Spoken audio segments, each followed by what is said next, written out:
करते हैं और टीवी पर आकर एक बेईमान मुस्कुराहट के साथ आदाद शुमार बताते हैं।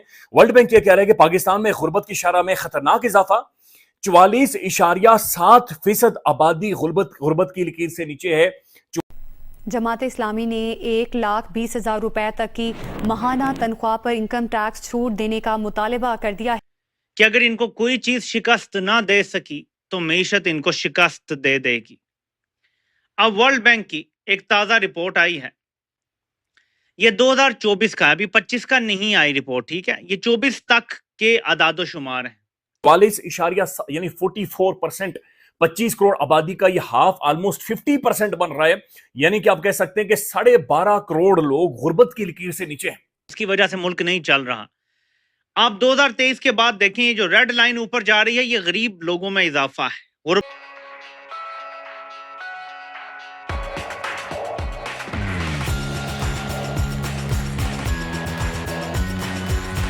गुर्बत की लकीर से नीचे। अब नाज़रीन पहले इसको समझे कि गुर्बत क्या होती है। गुर्बत यह होती है कि मैं अपना इलाज नहीं करवा सकता, मैं अपने बच्चों को अच्छे स्कूल में नहीं पढ़ा सकता, मैं 3 टाइम का खाना नहीं खा सकता, मेरे पास नौकरी नहीं है, और जो माहाना तनख्वाह हुकूमत की जानिब से यानी 25 या 30 हजार रुपए, मैं उससे बिल्कुल आधा भी नहीं कमाता। यह गुर्बत है। यह गुर्बत है जो कि गुर्बत की लकीर के ऊपर जिंदगी गुजारते हैं। अब जो गुर्बत की लकीर से नीचे है, यह गुर्बत की लकीर से नीचे का मतलब यह है कि जो पूरे 24 घंटों में सिर्फ एक टाइम की रोटी खाते हैं, एक टाइम की रोटी, और जिनके जो बच्चे हैं वो माल नॉरिश्ड हैं, यानी उनकी फूड प्रॉपर नहीं है, उनकी न्यूट्रिशन प्रॉपर नहीं है, और वो अपनी उम्र के मुताबिक अपनी हाइट तक नहीं पहुंचते, अपना उम्र के मुताबिक वो वेट गेन नहीं करते, और ना तो उनके जो दिमाग है, ब्रेन है, उनके सोचने की सलाहियत है उनकी उम्र के हिसाब से इवॉल्व करती है। ये गुर्बत की लकीर से नीचे है। और ये 12.5 करोड़ पाकिस्तानी लोग, ये 44 पर लगभग 50% ही हुआ ना, 50% तकरीबन लोग, 44.7% वर्ल्ड बैंक कह रहा है, तो ये बड़ी शरह है जो कि गुर्बत की लकीर से नीचे है, जिसे वर्ल्ड बैंक ये कह रहा है कि ये लोग जिंदगी गुजार रहे हैं। इससे कबल गुर्बत की शरह 39.8% थी, तो 5% इजाफा हुआ है। ये 5% का मतलब यह है कि 70-80 लाख बंदा मजीद गुर्बत की लकीर में गया है। इकोनॉमी ठीक हो रही है, जैन बैटरी आया हुआ अमेरिका से, ट्रंप टावर बनाने लगा है, अमेरिकी सरमायाकार आगे, बरतानी सरमायाकार आगे, डॉलर्स फलाना ढिमकाना, ये सब झूठ, सब फ्रॉड, सब बकवास है। लोगों की जिंदगियां इन्होंने बर्बाद कर दी हैं, लोगों की तबाही लिटरली ये लोग निकाल गए। बल्कि मैं देख रहा था, असद उमर साहब ने इस हवाले से ट्वीट किया हुआ है, और उसके अंदर मजीद वो एक बड़ा अलार्मिंग नंबर शेयर कर रहे हैं। वो कह रहे हैं the Pakistan poverty number release by the World Bank are a stark reminder of the pain and the suffering of the message. More than 44% living in poverty and more than 4 crore in extreme poverty. अब extreme poverty का खुद ही अंदाजा लगा लें, यानी 24 घंटों में जिन्हें रोटी नहीं मिलती, जिनके पास कपड़ा नहीं है, जिनके पास जूता नहीं है, यानी कुछ भी नहीं है, कुछ भी नहीं है। ये एक न्यूक्लियर एटमी रियासत के बारे में बातचीत हो रही है कि जनाब उसके पास 44% लोग गुर्बत की लकीर से नीचे। These are the fruits of the disastrous national governance model being used for the last few decades. Every government with a sword dangling over its head, uncertain how long it will last, or unaccountable power exercised in the closed rooms. How much more pain do the people have to suffer before conceding that this governance model is not working? Only solution is that let the people of Pakistan decide. तो असद उमर ये इशारा कर रहा है कि गुज़श्ता तकरीबन 10-20 सालों में पाकिस्तान के अंदर जिस तरह से हुकूमतों के ऊपर तजुर्बे किए गए, हुकूमतें गिराई गई, मलिया मेट किए गए, तख्ते हुकूमतों के उड़ाए गए हैं, उसके समरात ये हैं, उसकी वजह यह है कि 44% पाकिस्तान के अंदर गुर्बत की लकीर से लोग नीचे जिंदगी गुजार रहे हैं, जहां पर लोगों को रोटी नहीं मिलती। तो आप खुद ही अंदाजा लगा लें कि इन 2-3 डेकेड्स में अमीर कौन हुआ है, किसके पैसे बढ़े, किसकी जायदादें बढ़ी हैं, किसके पोते पोतियां नवासियां वो अमीर से अमीर तर होते जा रहे हैं।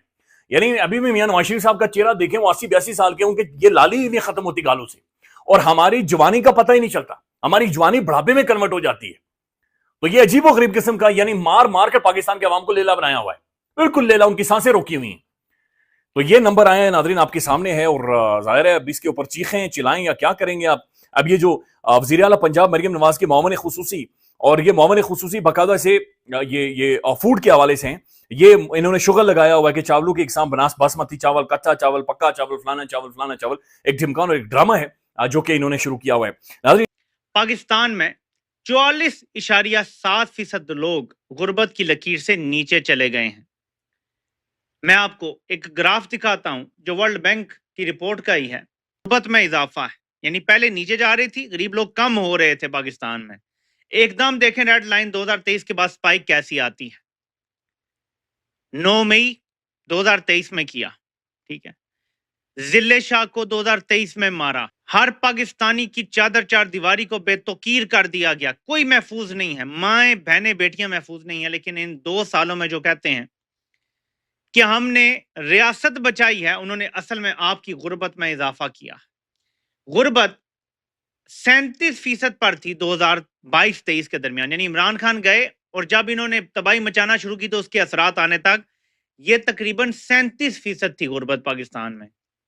अब पाकिस्तान में गुर्बत 43 से 44% के करीब चली गई है। बल्कि जो रिपोर्ट है वर्ल्ड बैंक की, ये ग्राफ पूरा नहीं बता रहा, तो मैं आपको रिपोर्ट बता चुका हूं, जो यहाँ पे हम न्यूज ने रिपोर्ट भी किया कि 44.7% पे चली गई है। गुर्बत में 6-6.5% से ज्यादा इजाफा हुआ है। आप कह लें 7% इजाफा हो गया है गुर्बत में। पहले अगर फॉर एग्जाम्पल आपके 8 से 9 करोड़ लोग खते गुर्बत से नीचे थे, तो अब 11-11.5 करोड़ लोग, करोड़ की बात कर रहा हूं मैं, ठीक है। तो अगर 8 करोड़ से 9 करोड़ खते गुर्बत से नीचे थे, तो अब 11-12 करोड़ लोग खते गुर्बत से नीचे, यानी हमारी करीब करीब आधी आबादी खते गुर्बत से नीचे। और अभी 2025 के फिगर्स आने हैं, यानी आप ये समझ लें कि 50% आबादी खते गुर्बत से नीचे चली गई है। खते गुर्बत से नीचे जाने का मतलब ये है कि हमारी 50% आबादी तकरीबन 2 वक्त की रोटी खाने की अहल या काबिल नहीं रही। यह है जनरल आसिम मुनीर और जनरल बाजवा की मिक्स्ड तबाही जो ये दोनों लेकर आए हैं।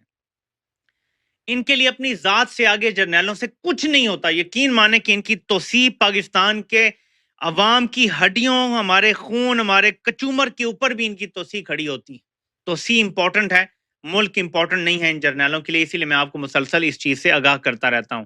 तो जिस खदशे का मैं इजहार कर रहा था, अब वो आलमी इदारे की रिपोर्ट में भी आ गया है कि गुर्बत बढ़ गई है, मीशत नहीं चल रही, इनसे हर एंगल से तबाही ही तबाही नजर आ रही है। और 2.5% ग्रोथ जो दिखा रहे हैं वो भी फिगर फज करके दिखा रहे हैं।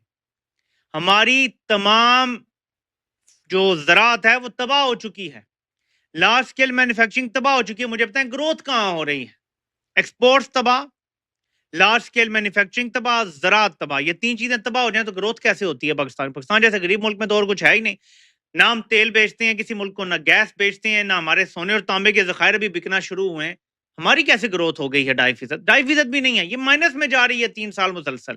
तो जनरल बाजवा हो या जनरल आसिम मुनीर हो, इन दोनों ने अपनी हुकूमत में पाकिस्तान की ग्रोथ को भी तबाह किया, गुर्बत में बेपनाह इजाफा कर दिया। चलें आप बाजवा को ये कह सकते हैं यार कि उसके दौर में इमरान खान की एक हुकूमत आ गई जिसको उसने बाकी चीजों में तो रोका, एहतसाब से भी रोका, लेकिन इमरान खान ने अपनी कुछ माशी पॉलिसियां ऐसी बनाई कि उससे 5.5 और 6% ग्रोथ हुई, मुल्क में कारोबार होना शुरू हुआ, मैन्युफैक्चरिंग बेहतर हुई, ज़राअत बेहतर हुई, नौकरियां क्रिएट होना शुरू हुई, कुछ तो हुआ। लेकिन यार ये जो अब आगे वाला है, एक तो बाजवा अपनी तोसी के लालच में सब बर्बाद कर गया, और जी अब जो वाला है ये अपने 10-15 साल जो मनसूबा या ताहयात वाला, इसके लिए बाकी मांदा पाकिस्तान को भी तबाह करने पे तुला हुआ है। यानी ईद वाले दिन भी ये खबर हमें देखने को मिलती है कि पाकिस्तान की इस तरह की तबाही निकल चुकी है। तो जाहिर है हमने परेशान होना है, हम पाकिस्तानी हैं। क्या ईद वाले दिन हम पाकिस्तानी नहीं रहते? क्या ईद वाले दिन हमें परेशानी नहीं होती कि हमारा मुल्क तबाह हो रहा है? क्या मुझे दुख नहीं होगा कि मैं कुर्बानी कर पा रहा हूं, लेकिन मेरे मुल्क में 11 से 12 करोड़ लोग ऐसे हैं जो कुर्बानी का सोच भी नहीं सकते, जो 2 वक्त की रोटी नहीं खा सकते? तो मुझे दुख नहीं होगा, आपको भी दुख होना चाहिए। इसको हमने ही रोकना है, हमने ही ठीक करना है। मेरे पाकिस्तानियों,